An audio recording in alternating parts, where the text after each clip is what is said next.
Today's episode of Johnny Vlogs brought to you by new Patreon supporter, Slurpee Dregs.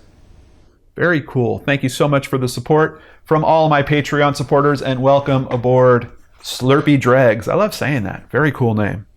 So what are we going to talk about today? Well, the answer might be in my recorder here. Subscribe to Lord and Hearts. Was that an EVP? No, that was some shameless self-promotion. But that's what I want to talk about today.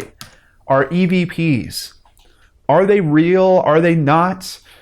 For anyone that doesn't know, if you watch shows about ghost hunters or ghost adventurers, frequently what they will do is have recording devices that they carry around and try to capture EVPs. What is an EVP, you might ask? Well, according to our good friend Wikipedia, electronic voice phenomenon.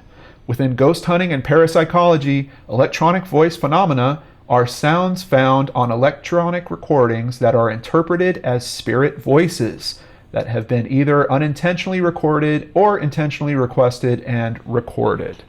Now, outside of the Wikipedia article, I found a pretty interesting read over at science.howstuffworks.com. I'll have links for both of those articles down below. I'm a little bit skeptical about them, let me just say right from the outset, because I don't understand the mechanism by which they work. I understand the mechanism by which people claim that they work, but a traditional voice recorder is capturing sound waves that are riding on the air, and they're going into my microphone. They're shaking a little filament in there. That's being changed to electrical impulses that are then captured on what used to be primarily magnetic recorders, but nowadays more likely are digital recorders. And that's part of where my question starts to happen with EVPs.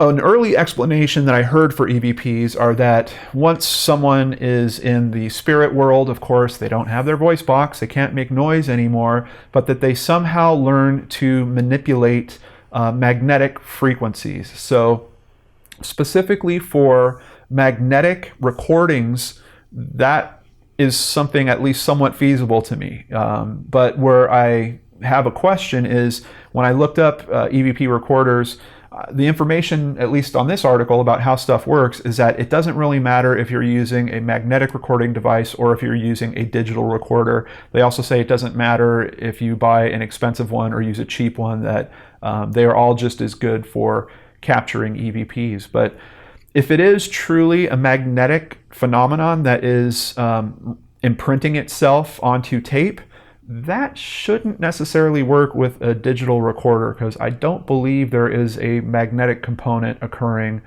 between something being recorded into one of these.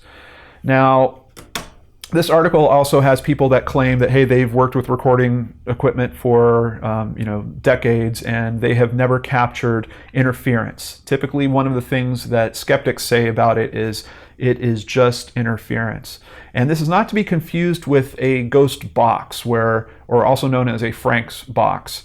But that is a device that is basically rolling through radio channels at a certain set of intervals, like every second, or I think they can even get down to milliseconds, but it's basically scanning the radio band.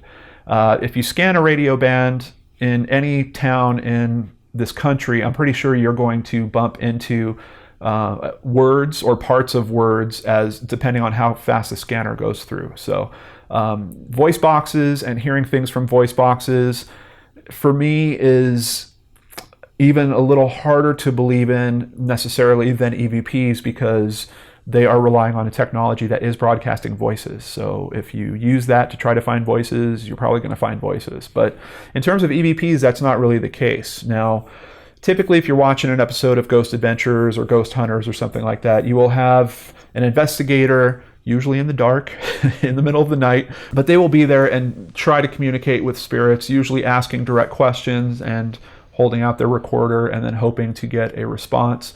Typically, it is said that these responses cannot be heard by people at the time that they occur. You have to go back and listen to all the footage and then try to find them. The thing that gets me about that whole thing is if you are just using a recorder straight up, that's one thing, because in terms of interference, Yes, I think you still could pick up some interference. Like if I took my cell phone and if I was receiving a phone call and if I had it right next to this, I'm pretty sure it would receive some interference from my cell phone. But if you are using a microphone for capturing EVPs, this little chintzy wire, as I personally learned when I went on one of the videos I was making for you guys and I tried to take this into the field, anytime this was near this cell phone, tons of interference was bleeding through. It's this wire is just not shielded properly. But the strange thing is, do you really want it shielded properly? What if the method that the spirit is using to speak to you is actually using that in some way, is using interference to try to record a vocal print on your device? I don't know. Do I believe in them? Like I said at the start, I'm still pretty skeptical, but that's why I'm recording this. I want more of your feedback, more of your expertise on it. I know I love watching that stuff. I love when people are trying to capture EVPs.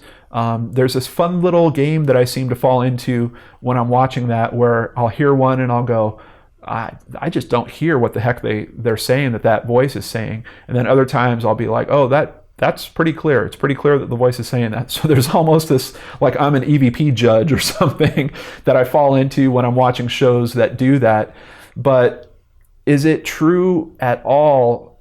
I still question, just because we don't really understand the science of it very well. Apparently, according to this article, even Thomas Edison thought that at some point we might be able to make a device that would be able to communicate with spirits if our personality does indeed stay intact at some point in its transference to whatever is after our lives. So I don't think it is out of the bounds of reason. I guess if you don't believe in spirits at all, this is a very easy answer for you. I mean, you're probably saying, nope, EVPs are fake. If you're a bit more open-minded and you do believe that there might be something after this life, the question at that point is, first of all, does that thing still reside here on this material earth or some version of it? And then second, would a person or spirit at that level care to try to communicate back with us using some methodology like this? I don't know. It's going to be really tough to design a device. I've even thought about this, but I put a little thought into this. How would you design a device to actually accurately capture EVPs? It's super, super tough, because you need to understand a bit about what happens to the spirit at the end of a person's life. And I think at this point, we really don't have a very good scientific understanding of that. At that point, it kind of boils down to a belief structure that either is between spirituality or, for some people, skeptical science. I think you kind of take one of two avenues at that point. But making a electronic device that will communicate with something on a spiritual level, that is a heck of a challenge. Because how do you test it? How do you know? I mean, you would have to essentially know a spirit, and you would have to kind of understand how that spirit operates a little bit. At a minimum, you would have to have some mechanism of communicating with that spirit just in a testing phase to know, hey, did that work? Knock once on my head for yes or twice on my head for no. Oh, okay, no, that didn't work. Let's try it again with this new device. It is a truly perplexing puzzle, but it was pretty interesting to see that Thomas Edison also thought about this himself. So I'm going to now hope that this has itched your brain in a way where you're going to think about this. First of all, EVPs, are they real or not? I'm still kind of on the fence myself. I'm leaning towards, I'm critical of them, but I don't want to rule them out. That's kind of where I'm at. Outside of that, what about building a device for capturing EVPs? Is it really as simple as this article is saying, where you can just go buy any recorder? It doesn't matter how expensive, they all work the same. I don't know. Sounds like a business that's waiting to be started. We're going to have brain scratch EVP recorders for you guys really soon, depending on if you guys solve this problem for me in the comments below. So thank you so much for joining me on this edition of Johnny Vlogs. I hope it is giving you a bit more of an enjoyable start to your week. And I hope your week continues to get even better from there. Take care, everyone, and I'll see you on the next show on the Lord Nards channel.